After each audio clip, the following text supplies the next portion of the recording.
ఆయన చెప్పేదానికి ప్రయత్నం చేశారు. దాన్ని ఒక రిపోర్ట్ అది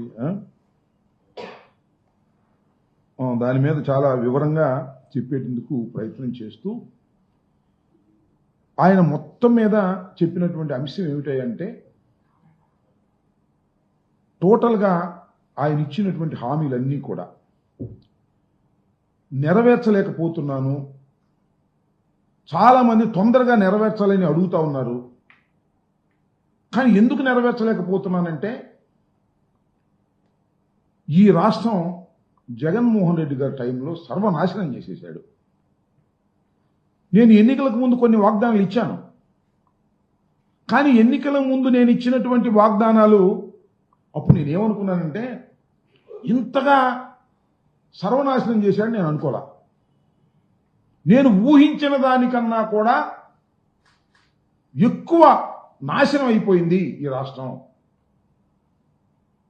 వ్యవస్థలన్నీ కూడా సర్వనాశనం చేసేశాడు జగన్మోహన్ రెడ్డి గారు అనేటువంటి ఒక మాట చెప్పే ప్రయత్నం చేస్తున్నాడు. అధికారంలోకి వచ్చిన దగ్గర నుంచి ఇదే పని.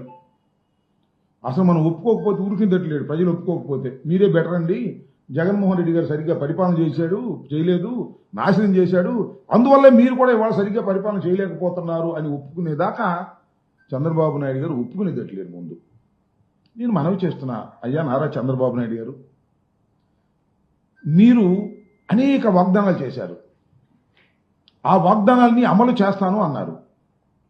జగన్మోహన్ రెడ్డి గారు చాలా స్పష్టంగా చెప్పారు, చంద్రబాబు నాయుడు గారు చేసేటటువంటి వాగ్దానాలు నెరవేర్చలేనివి, దానికి కావలసినటువంటి ఫైనాన్షియల్ సపోర్ట్ ఈ రాష్ట్రంలో లేదు, నేను 5 సంవత్సరాలు పరిపాలన చేశాను అని లెక్కల వారీగా అన్ని వివరంగా చెప్పారు.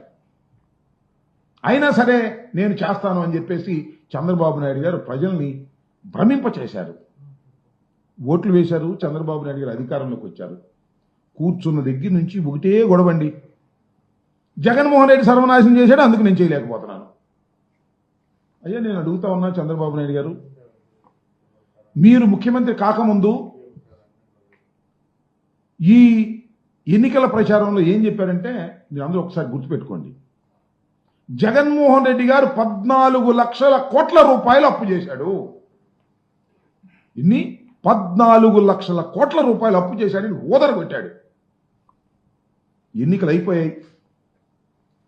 ఆయన అదృష్టమో రాష్ట్ర ప్రజల దురదృష్టమో కూటమి ప్రభుత్వం అధికారంలోకి వచ్చింది.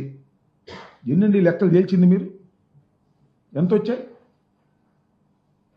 14 లక్షల కోట్ల రూపాయలు అప్పు చేశారని ప్రచారం చేస్తే లెక్కలేసి రాస్తే 6,46,537 కోట్లు తేల్చారండి ప్రభుత్వం, వారి లెక్కల ప్రకారమే. ఇంకా అవి ఇవి లేనిపోయినవన్నీ కలిపేదో 9 లక్షల కోట్లు అని చెబుతున్నారు, కానీ వాస్తవానికి 6,46,537 కోట్లు మాత్రమే జగన్మోహన్ రెడ్డి గారి కాలం వరకు జరిగినటువంటి అప్పు అని ఖచ్చితంగా బడ్జెట్ పేపర్స్లో తేల్చారు. నేను అడుగుతా ఉన్నా చంద్రబాబు నాయుడు గారు, ఇందాక ఒక మాట అన్నాడు, మేము ఊహించిన దానికన్నా కూడా ఎక్కువగా ఈ రాష్ట్రం నాశనం అయిపోయింది, మేము ఊహించలేకపోయాం, అందువల్ల ఇవాళ పథకాలన్నీ అమలు చేయలేకపోతున్నాం అనేటువంటి మాట ఆయన మాట్లాడాడు. ఏమండి, మీరు 14 లక్షల కోట్ల రూపాయలు అప్పు చేశారని ఊహించి చెప్పారే, చివరికి చూస్తే చట్టంలో దాని ప్రకారం చూస్తే కేవలం 6,46,000 కోట్ల రూపాయలు మాత్రమే ఉన్నదే. ఎక్కడండి నాకు తెలియకడుగుతాను చంద్రబాబు నాయుడు గారు, ఊహకు అందకోకుండా జరిగింది. మీరు చేసిన ప్రచారానికన్నా మీరు ఊహించిన దానికన్నా తక్కువ అప్పులే జగన్మోహన్ రెడ్డి గారు చేశారు. అంతేకాదు, ఈ రిపోర్ట్ ప్రకారం చంద్రబాబు నాయుడు గారు ఏమంటారంటే 2022-23 క్యాపిటల్ ఎక్స్పెండిచర్ జగన్మోహన్ రెడ్డి గారు చేసింది 7,244 కోట్లు. బారోయింగ్ ఎంత? 67,987. ఇది చాలా పూర్, ఇది తప్పు అని ఇందాక చెప్తున్నాడు చంద్రబాబు నాయుడు గారు. క్యాపిటల్ ఎక్స్పెండిచర్ ఏమో 7,244 కోట్ల రూపాయలు, బారోయింగ్ ఏమో 67,985 కోట్ల రూపాయలు బారోయింగ్ చేశారు. క్యాపిటల్ ఎక్స్పెండిచర్ ఇదే కట్ చేశారు జగన్మోహన్ రెడ్డి గారు. ఇది తప్పు ఇలా చేయటం అన్యాయం, అక్రమం అని చెబుతున్నాడు. నేను అడుగుతా ఉన్నా చంద్రబాబు నాయుడు గారిని సూటిగా సమాధానం. ఎందుకంటే చంద్రబాబు నాయుడు గారు అంత అనుభవం లేదు, ఆయన అంత మేధావిని కాదు, ఆయనలాగా కథలు చెప్పలేను. కానీ నేను అడుగుతా ఉన్నా, 2024-25 చంద్రబాబు నాయుడు గారు అధికారంలోకి వచ్చి కూర్చున్నాడు. ఆయన బారోయింగ్ ఎంతో తెలుసా? అక్కడ మా బారోయింగ్ 67,985 కోట్ల రూపాయలు అయితే ఆయన బారోయింగ్ 73,685 కోట్ల రూపాయలు బారోయింగ్ చేశాడు చంద్రబాబు నాయుడు గారు మొదటి సంవత్సరంలోనే. క్యాపిటల్ ఎక్స్పెండిచర్ ఎంతో తెలుసా? 8,894 కోట్ల 90.98 కోట్లు బారోయింగ్ చేశారు. మేము చేసింది ఎంత? 7,244 కోట్లు క్యాపిటల్ ఎక్స్పెండిచర్ చేసి 67,000 కోట్ల 985 కోట్ల రూపాయలు మేము బారో చేస్తే ఆయన 73,635 కోట్ల రూపాయలు బారోయింగ్ చేసి 8,894 కోట్ల రూపాయలు ఆయన ఖర్చు పెట్టాడు. దానికి దీనికి కంపేర్ చేయండి. అదేమో తప్పంట, ఇదేమో రైట్ అంట. చెప్పేవాళ్ళు అమాయకులైతే వినేవాళ్ళు ఇలాగే ఉంటారన్నట్టుగా, వినేవాళ్ళు అమాయకులైతే చెప్పేవాళ్ళు ఈ విధంగా ఉంటారన్నట్టుగా చంద్రబాబు నాయుడు గారు ఈ కథలు చెప్పేటటువంటి ప్రయత్నం చేస్తున్నారు.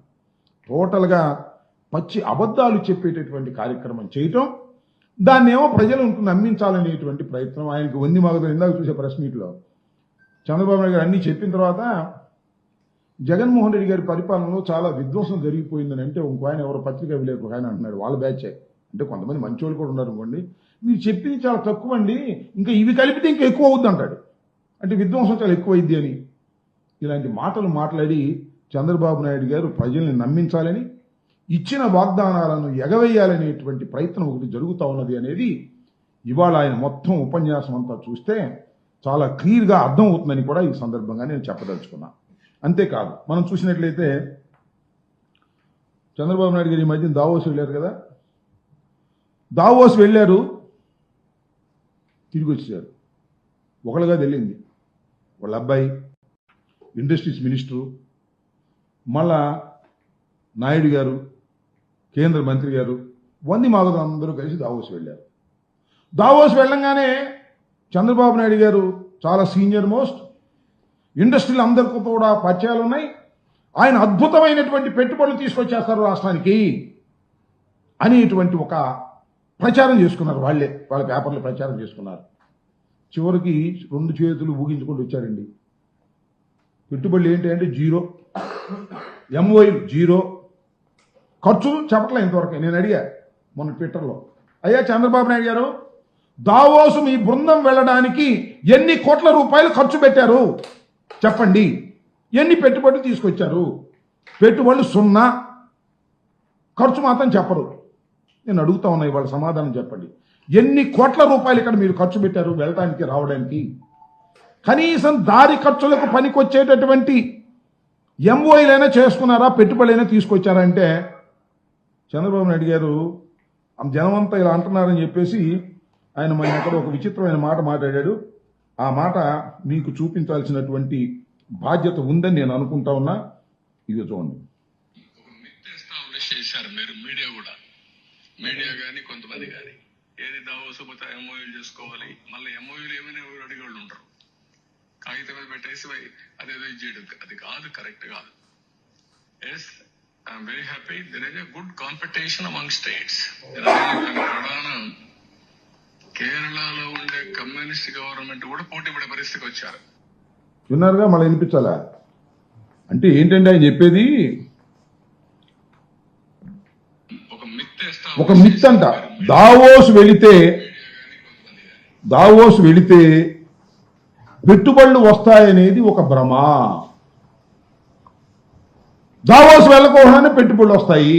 మరి ఎందుకు వెళ్ళారని చైల్లో పాపం దావోసు అంత కష్టపడి ఇంతమంది ఎందుకు డబ్బులు ఖర్చు, కోట్ల రూపాయలు? మీ అబ్బాయి, నువ్వు,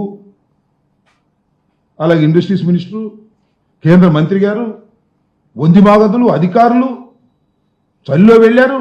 మీరు కోటు కూడా వేసుకోలేదు, అందరూ కోటు వేసుకున్నారు. కానీ చంద్రబాబు నాయుడు గారు కోటు వేసుకోలేదండి. ఎంత కష్టపడ్డాయండి.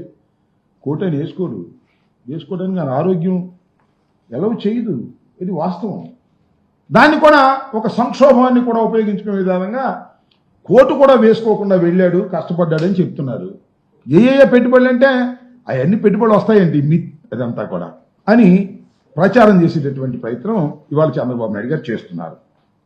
అంతేకాదు ఎప్పుడు ఈ టక్కు టమార విద్యలు చంద్రబాబు నాయుడు గారికి అనుకూలంగా ఉంటే ఒక రకంగా, వ్యతిరేకంగా ఉంటే మరో రకంగా ఆయన చెబుతాడు, పత్రికలు రాస్తాయి.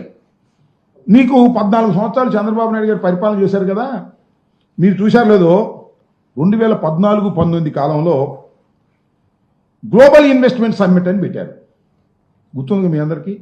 గ్లోబల్ ఇన్వెస్ట్మెంట్ సమ్మిట్ అని ఏం చేశారు చూశారు? దానిలో 10 లక్షల కోట్ల రూపాయలు పెట్టుబడులు వచ్చేసాయి అన్నారు. 2 లక్షలు 3 లక్షలు కాదు, 10 లక్షల కోట్ల రూపాయలు పెట్టుబడులు వచ్చాయి అంటే ఆయనకున్నటువంటి ఎల్లో మీడియా ఫ్రంట్ పేజీలో అద్భుతమైనటువంటి పెట్టుబడులు రాష్ట్రానికి వచ్చేసాయి, 20 లక్షల మందికి ఉద్యోగ అవకాశాలు కల్పిస్తున్నాం అని డబ్బా మీద డబ్బా కొట్టారు. వెయ్యండి, చెప్పండి ఏమయ్యాయి? మీరు 5 సంవత్సరాలు పరిపాలన చేసినప్పుడు మీరు 10 లక్షల కోట్ల రూపాయలు గ్లోబల్ సమ్మిట్లో అనౌన్స్ చేసినవి ఎన్ని వచ్చాయో చూపించారంటే లేదు, ఒక్కటి కూడా లేదు. 328 ఒప్పందాలు ఆ రోజు పేపర్లు వేశారు. 328 ఒప్పందాలు చేసుకున్నాం, 20 లక్షల మందికి ఉద్యోగాలు వస్తున్నాయి, 10 లక్షల కోట్ల రూపాయలు గ్లోబల్ సమ్మిట్ ద్వారా తీసుకొచ్చినటువంటి ఘటన సమర్థుడు చంద్రబాబు నాయుడు గారు అని డప్పాలు కొట్టుకునేటటువంటి కార్యక్రమం చేశారు. ఇవాళ నేను అడుగుతా ఉన్నా, చంద్రబాబు నాయుడు గారు మరి మీరు వెళ్ళి ఏమీ తీసుకురాలేదు కదా, ఏమీ తీసుకురాలేకపోతే మరి మీరు వాళ్ళు ఏం చేస్తున్నారు? ఒకవేళ మేము ఒకానొక సందర్భంలో జగన్మోహన్ రెడ్డి గారు ఇలాంటి ఆర్భాటం ఏమీ లేదు, జగన్మోహన్ రెడ్డి గారు కూడా దావోస్ వెళ్ళారు, ఆయన ఉట్టుచేలతో ఊగించుకురాలా, అది పరిస్థితులు ప్రభావమో అదృష్టమో. 1,26,00,000 కోట్ల రూపాయలు 1.26 లక్షల కోట్ల రూపాయలు ఎంఓయూలు తీసుకుని పెట్టుబడులు పెట్టించేటటువంటి కార్యక్రమం దావోస్ వెళ్ళి వచ్చిన తర్వాత జగన్మోహన్ రెడ్డి గారి ప్రభుత్వంలో జరిగాయని మనం చేస్తున్నాం. టెక్ మహేంద్ర సిఇఓ గుర్నాని 200 కోట్ల రూపాయలు ఇథనాల్ ప్లాంట్ ఏర్పాటు చేసి ఉత్పత్తి కూడా ప్రారంభించడం జరిగింది. అంతేకాదు ఆదాని గ్రూప్కు సంబంధించి 60,000 కోట్లతో పెట్టుబడులు వస్తే భూములు కూడా కేటాయించి గ్రీన్ ఎనర్జీకి సంబంధించినటువంటి ఇండస్ట్రీని శరవేగంగా ముందుకు తీసుకువెళ్లే కార్యక్రమాలు ఇవాళ ఆ రోజు జరిగాయి. అంతేకాదు 37,000 కోట్ల పెట్టుబడితో వచ్చిన గ్రీన్ కో కంపెనీ, కర్నూలు జిల్లాలో గ్రీన్ కో కంపెనీ మొన్న కూడా చంద్రబాబు నాయుడు గారి మరి ఉప ముఖ్యమంత్రి గారు వెళ్ళారు, పవన్ కళ్యాణ్ గారు వెళ్ళి అద్భుతమైనటువంటిది ఇది అని కూడా చెప్పడం జరిగింది. ఇలా అరబిందో సంబంధించినటువంటి గ్రీన్ ఎనర్జీ 28,000 కోట్ల రూపాయలు పెట్టుబడి పెట్టింది. ఇవన్నీ కూడా జగన్మోహన్ రెడ్డి గారి టైంలో జరిగితే మాత్రం ఇవన్నీ జరగలేదు, మేము మాత్రం బ్రహ్మాండంగా చేసామని డప్పాలు కొట్టుకునేటటువంటి కార్యక్రమం చేయటం జరుగుతూ ఉంది. ఒకసారి ఎందుకో కొన్ని కారణాల వల్ల జగన్మోహన్ రెడ్డి గారు దావోస్ వెళ్ళకపోతే ఏంటండి, ఇదిగో ఈనాడు పేపర్ చూడండి, ఓషోష్ మనకెందుకు దావోసు, పెట్టుబడి అవసరంలా మనకి, జగన్మోహన్ రెడ్డి గారు వెళ్ళాల్సిన అవసరంలా దావోసు ఒక్కసారి వెళ్ళకపోతేనే దావోసు ఎందుకు వెళ్ళలేదు అని ప్రశ్నల మీద ప్రశ్నలు కురిపించారు. దావోసు వెళ్ళి మీరు ఆయన ఎవరో మరి పెట్టుబడుల కోసం దావోసు వెళ్ళలేరా అని ఈనాడులో స్టేట్మెంట్ ఇచ్చారు. మీరు దావోసు వెళ్ళి ఉత్త చేతులతో తిరిగి వస్తేనేమో దావోసు వెళ్తే పెట్టుబడులు వస్తాయా అని వాళ్ళు దబాయిస్తారు. జగన్మోహన్ రెడ్డి గారు దావోసు వెళ్ళకపోతేనేమో పెట్టుబడి మీకు అవసరం లేదా అంటారు. 2 నాలుకలు మీరేనా, మీ ధోరణేనా అని అడుగుతా ఉన్నా. అదేమంటే అప్పుడు రాశారు వాళ్ళు, చంద్రబాబు నాయుడు గారు చెప్పాడు, పొరుగు రాష్ట్రాలను చూసి బుద్ధి తెచ్చుకోండి, పొరుగు రాష్ట్రాలు దావోసు వెళ్ళి ఎన్ని పెట్టుబడులు తీసుకొస్తున్నాయి, ఏమని జగన్మోహన్ రెడ్డి గారు మీరు దావోసు వెళ్ళలేదు, పొరుగు రాష్ట్రాలను చూసి బుద్ధి తెచ్చుకోండి అన్నారు. మరి ఇప్పుడు ఏం చెప్పాలి మేము? పక్కన మహారాష్ట్ర, పక్కన తెలంగాణ, వాళ్ళని చూసి మీరు బుద్ధి తెచ్చుకోవాలా? వాళ్ళు శుభ్రంగా వెళ్ళారు, కోట్లు వేసుకున్నారు, పెట్టుబడులు ఇచ్చారు, ఎంఓఎని తీసుకొచ్చారు. మరి చంద్రబాబు నాయుడు గారు కోట్లు వేసుకోలేదు, పెట్టుబడులు తీసుకురాలేదు. వాళ్ళ అబ్బాయి వెళ్ళాడు, ఇండస్ట్రీస్ మినిస్టర్ వెళ్ళాడు, రామ్మోహన్ నాయుడు వెళ్ళాడు, అందరూ ఊగించుకుంటా పెద్ద పెద్ద కోట్లు వేసుకొచ్చి ఊగించి కూడా తిరిగి వచ్చారు. దీనికి మాత్రం ఏందండి దావోస్ వెళ్తే పెట్టుబడులు వస్తాయండి, అబ్బే రావు. ఎంఓఏ వేసుకుని సరిపోయిందా అంటారు ఇవాళ కోతలు. ఎట్టు పడితే అటు నాలుగు తిప్పేటటువంటి కార్యక్రమం నారా చంద్రబాబు నాయుడు గారు చేసేటటువంటి ప్రయత్నం చేస్తున్నారు. కట్టుకథలు వినిపించేటటువంటి ప్రయత్నం చేస్తారు.